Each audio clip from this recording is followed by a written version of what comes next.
இந்த நாளிலும் ambassadors of Christ என்கின்ற இந்த சபையை தேவன் ஸ்தாபித்தார். எங்களுக்கு ஒரு பொறுப்பு இருக்கின்றது. அந்த பொறுப்பு என்ன? சீஷத்துவம் என்கின்ற ஒரு பொறுப்பை கொடுத்திருக்கின்றார். கட்டிடம், ஆமாம், அது அந்த சீஷத்துவம் செய்வதற்கு ஒரு கருவியாக அந்த கட்டிடத்தை கட்ட வேண்டுமே ஒழிய அந்த கட்டிடம் கட்டப்படுவதுதான் எங்களுடைய நோக்கம் அல்ல.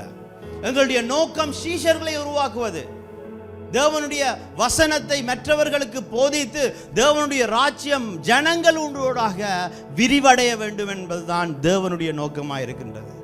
நாங்கள் செய்ய வேண்டிய மிகப்பெரிய இன்வெஸ்ட்மெண்ட் என்னதுன்னு சொன்னால் அந்த காணியும் அந்த கட்டிடமும் அல்ல. நாங்கள் செய்கிற பெரிதான இன்வெஸ்ட்மெண்ட் என்னன்னு சொன்னால் நாங்கள் சீஷத்துவம், எங்களுடைய அடுத்த சந்ததி, அதற்கு அடுத்த சந்ததி, அவர்களை நாங்கள் உருவாக்குவது தான் நாங்கள் செய்ய போகின்ற பெரிதான ஒரு இன்வெஸ்ட்மெண்ட். ஏன்? நாளைய தினத்தில் அவர்கள் தான் கிறிஸ்துடைய ராஜ்யத்தை கட்டப்போகின்றார்கள். இந்த இடத்துல சபையிலே அநேக தேவைகள் இருக்கிறது இல்லையா?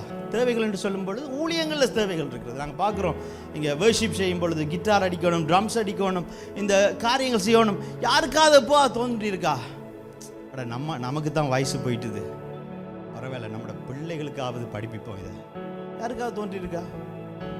இல்லாட்டி நீங்கள் பாருங்க, ஏன் அந்த அடுத்த சந்ததிக்கு இந்த காரியங்களை நாங்கள் கற்றுக் கொடுக்காமல் போனோம் என்று சொன்னால் அங்கே அந்த சபையை கட்டித்தான் என்ன பிரயோஜனம்ன்ற. இதில் சில தலைவர்களும் இதில் அடக்கம். பிள்ளைகளுக்கு என்ன படிப்பிக்கல, என்ன மியூசிக் படிப்பிக்கல. ஏன் அதை சொல்றேன்னு சொன்னா முக்கியம். ஆமாம், இந்த கட்டிடம் என்பதை நாங்கள் நோக்கமாய் வைத்து ஓடக்கூடாது. அடுத்த சந்ததியை உருவாக்க வேண்டும் என்கின்ற நோக்கம் எங்களிடத்தில் இருந்து களையக்கூடாது. ஏனென்றால் நான் அடிக்கடி சொல்லுகிற காரியம், இந்த சபையை ஆண்டவர் ஸ்தாபிக்கும் பொழுது எனக்கு கொடுத்த தரிசனம் 4 ஊழியக்காரர்களை உருவாக்க வேண்டும் என்று சொல்லி, அந்த 4 ஊழியக்காரர்களை உருவாக்க வேண்டும் என்று ஆரம்பித்த ஒரு வேத பாடம் தான் இன்றைய நாளில் சபையாக மாறி இருக்கிறது. ஏனென்றால் ஆண்டவருடைய தரிசனம் சீஷர்களை உருவாக்குவது. அந்த தரிசனங்களை நாங்கள் இழந்து விடக்கூடாது. ஸோ இன்றைய நாளில் நாங்கள் பார்க்க போகிற காரியம் சீஷத்துவம். எங்கள் எல்லோருக்கும் கொடுக்கப்பட்ட ஒரு கட்டளை. சில பேர் யோசிக்கிறீங்க, இது பாஸ்டருக்கு மட்டும், லீடர்ஸுக்கு மட்டும், ஊழியக்காரர்களுக்கு மட்டும் கொடுக்கப்பட்ட கட்டளை இல்லை. சீஷத்துவம் என்பது ஆண்டவர் எல்லோருக்கும் கொடுக்கப்பட்ட கட்டளையாக இருக்கின்றது. நாங்கள் எங்களுடைய வாழ்க்கையில் நாங்கள் என்ன ஆவிக்குரிய வளர்ச்சியில் இருக்கிறோமோ அந்த நாங்கள் கற்றுக்கொண்டதை இன்னொருவருக்கு கற்றுக் கொடுப்பது தான் சீஷத்துவமாக இருக்கின்றது. 2 தீமோத்தேயுல 2வது அதிகாரத்தில் 2வது வசனத்தை நாங்கள் திருப்பிக் கொள்வோம். 2 தீமோத்தேயு 2ஆம் அதிகாரம் 2வது வசனம்.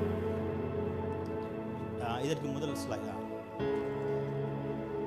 அநேக சாட்சிகளுக்கு முன்பாக நீ என்னிடத்தில் கேட்டவைகளை மற்றவர்களுக்கு போதிக்கத்தக்க உண்மையுள்ள மனுஷர்களிடத்தில் ஒப்புவி. இங்கே பவுல் என்கின்ற ஊழியக்காரர், அவர் தீமோத்தேயு என்கின்ற அவருடைய ஆவிக்குரிய மகன். சில இடங்களில் அவர் தீமோத்தேயுவை பற்றி சொல்லும் பொழுது என்னுடைய உத்தம விசுவாசத்திலே உத்தம குமாரன், எனக்கு பிரியமான குமாரன் என்று சொல்லுகிறார். அதனால அது பவுலுடைய குமாரன் என்ற அர்த்தம் இல்லை, ஆவிக்குரிய குமாரனை குறித்து அங்கே அவருக்கு சொல்லுகிறார். அநேக சாட்சிகளுக்கு முன்பாக நீ என்னிடத்திலே கேட்டவைகளை மற்றவர்களுக்கு போதிக்கத்தக்க உண்மையுள்ள மனுஷரிடத்திலே ஒப்புவி என்று சொல்றார். அப்ப பவுல் இங்க என்ன சொல்லுகிறார்? சீஷத்துவத்தின் முக்கியத்துவத்தை யாருக்கு சொல்லிக் கொடுக்கிறார்? அவர் சீஷத்துவம் செய்த அந்த தீமோத்தேயுக்கு சொல்லிக் கொடுக்கிறார். இந்த வசனத்தை நீங்கள் கூர்மையாக பார்த்தீங்கன்னு சொன்னா இதுல 4 சந்ததிகள் இருக்கின்றது. தெரியுதா? 4 சந்ததி. முதலாவது யாரு? பவுல், முதலாவது சந்ததி. 2வது சந்ததி பவுல் யாருக்கு சொல்றாரு? தீமோத்தேயுக்கு சொல்லுகிறாரு. தீமோத்தேயு அடுத்த சீஷன், பவுலுடைய சீஷன். பவுல் யாரு? இயேசு கிறிஸ்துவுடைய சீஷன். அப்போ பவுல் இயேசு கிறிஸ்துடைய சீஷன் சொல்லிக்கல, இயேசு கிறிஸ்துவோடு இருந்த சீஷன் இல்லை, பட் ஆண்டவர் இயேசு கிறிஸ்துவை பார்த்து அவருடைய போதனைகளிலே வளர்ந்தபடினாலே அப்படி சொன்னேன். அப்போ பவுலுக்கு அடுத்தபடியாக யார் இருக்கிறாரு? தீமோத்தேயு. அப்போ 2வது ஜெனரேஷன், 2 ஜெனரேஷன். 3வது யாரு? மற்றவர்களுக்கு போதிக்கத்தக்க உண்மையுள்ள மனுஷர்களிடத்திலே ஒப்புவி. அப்ப தீமோத்தேயுக்கு சொல்றாரு, நீ உண்மையுள்ள, நான் உனக்கு சொல்லி தந்ததை நீ உண்மையுள்ள ஜனத்துக்கு ஒப்புவின்னு சொல்லுகிறாரு. அப்ப 3வது சந்ததி யாரு? உண்மையுள்ள ஜனம். அதோட அவர் விட்டாரா? இல்ல, மற்றவர்களுக்கு போதிக்கத்தக்க உண்மையுள்ள ஜனம். இப்போ நாங்களும் யாருக்கு ஆண்டவருடைய சீஷத்துவத்தை நாங்கள் சொல்லி கொடுத்து அவர்களை கட்டணும் என்று சொன்னால், இன்னொரு ஆளுக்கு அவர்கள் சொல்லி கொடுக்கக்கூடியவர்கள். நான் வளர வேண்டும், நான் ஊழியம் செய்ய வேண்டும், நான் பெருமை அடைய வேண்டும் என்பவர்களுக்கு கொடுக்கப்படுகிறதல்ல தேவனுடைய ஊழியம். ஜனங்களை கட்டி விசுவாசத்திலே கட்டி தேவன் என்ன அழைப்பிலே மற்றவர்களை அழைக்கிறார்களோ அவர்களுடைய அழைப்பிலே அவர்களை உயர்வதை கண்டு பெருமைப்படுகிற சந்தோஷப்படுகிறவர்களுக்கு தான், உண்மையுள்ள மனுஷர்களுக்கு தான் கொடுக்கப்படுகிறது ஊழியம். அப்ப இங்கே 4 ஜெனரேஷன் சொல்லப்படுகிறது. இது என்னது? இது சொல்லுவாங்க கம்பவுண்ட் இன்ட்ரெஸ்ட். கம்பவுண்ட் இன்ட்ரெஸ்ட் கேள்விப்பட்டிருக்கிறீங்களா? எங்களோட ஊரில் ஒரு கம்பவுண்ட் இன்ட்ரெஸ்ட் இருக்குது. வட்டிக்கு வட்டின்னு சொல்லி கடனுக்கு வட்டி. அந்த பக்கம் போக வேண்டாம். ஏன்? வட்டிக்கு வட்டி போனால் அது எங்கே போய் நிற்கும்? கடன் அழிவில் போய் நிற்கும். நான் சொல்கிற கம்பவுண்ட் இன்ட்ரெஸ்ட் நீங்கள் ஒரு $1000 இன்வெஸ்ட் பண்ணுறீங்கன்னு சொன்னால் அது முதல் மாதத்தில் அதுக்கு வட்டி வருது. வட்டி வருதுன்னு சொன்னால் ஒரு $10 வட்டி வருதா? இப்போ 2வது மாதம் என்னென்னா அந்த $1000 ப்ளஸ் அந்த $10 சேர்த்து அதுக்கு அடுத்த அதான் கம்பவுண்டிங் இன்ட்ரெஸ்ட் வங்கிகளிலே சொல்லுவார்கள். இப்போ இந்த கம்பவுண்டிங் இன்ட்ரெஸ்ட் என்ன செய்யும்?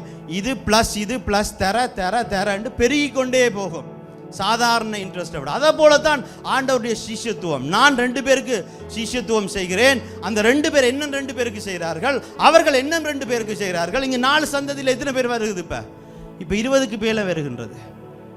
அப்போ என்னது? ஆண்டவருடைய ராஜ்யம் பெருகி கொண்டு போகின்றது.